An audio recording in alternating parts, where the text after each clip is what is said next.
Hey parents, this is Mr. Arnez. I just wanted to answer some questions that there are about grades. I've been getting emails, and I think this might help students to watch this video as well. So what you're seeing here on my screen is the grade book, and in here I've got a lot of D's and F's. It's like, what do we do about that? And I really don't have that many D's and F's. It's just that students don't understand how the grade book works. So let's talk about this. Let's look at here in the grade book these zeros and these ones, and how do I make those up, and why are those F's there? So first of all, everything I do is in Google Classroom. Where are your students supposed to go? Everything they do is in Google Classroom, and it looks like this when they open up my classroom. So here's my first period class, and it opens up to a page with streaming. The first thing they need to do is go to this tab over here, which is classwork. So we're going to click on that tab for classwork, and then they get something that looks like this page. This is the classwork tab. And there's a lot of stuff in here, things that help them. There's resources, and so they're going to scroll down, all the way down in this, past this question of the day, past the monthly challenge, until they get to the week. And that's where the weekly work happens. So when I'm looking in the grade book,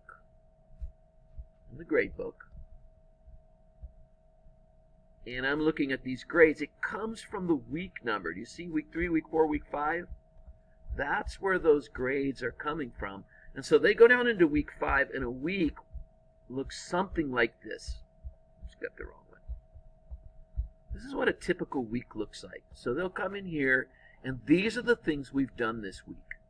But the grade is going to come from this reflection piece. That last assignment here, that reflection, is where the student's grade comes from. They click on that reflection, and it'll open like this, and there's a form that they open up. So let's make sure that we understand that this grade in the grade book, these grades are coming from the reflection. They're coming from this down here. All of this stuff here never goes in the grade book. This is just giving them evidence. Do they understand what's going on? So let's look at that a little more. So in that reflection, when they open it up, they're asked a couple basic questions that talk about what did we do that week. And they're asked to give an answer. And based on this answer, I can tell really quickly, do they understand what's going on? And the students are then expected to grade themselves on a 0 to 6. And they have this rubric that they look at. Where am I? Am I on the right track but still have concept errors? Am I almost perfect?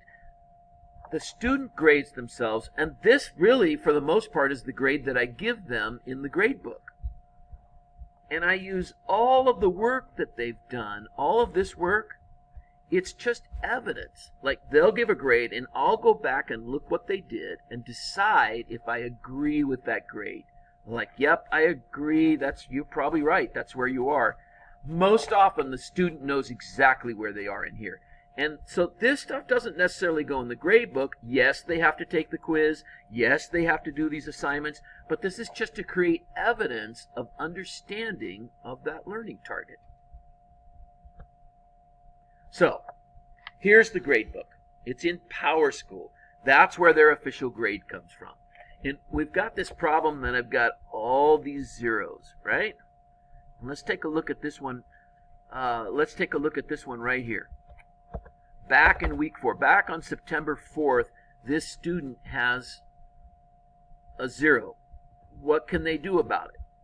Well, they would go then to their Google Classroom, into the Google Classroom week 4, and they would fill out the reflection.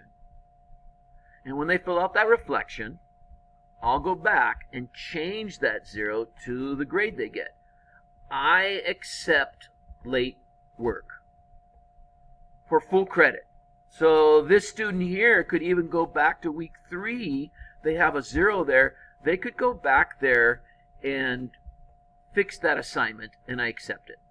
Okay, and then I have one more thing I need to address with you, and that is these 1s. A 1 is also an F, but what it means is that the student did not correctly tell me what the learning target was. And so they might have, when they filled out this reflection piece, they told me their learning target was exponents. That's not what we were learning. Our learning target was, I can simplify expressions with negative exponents. They need to put this reflection into their learning target. What we're trying to teach kids is, what were you trying to learn?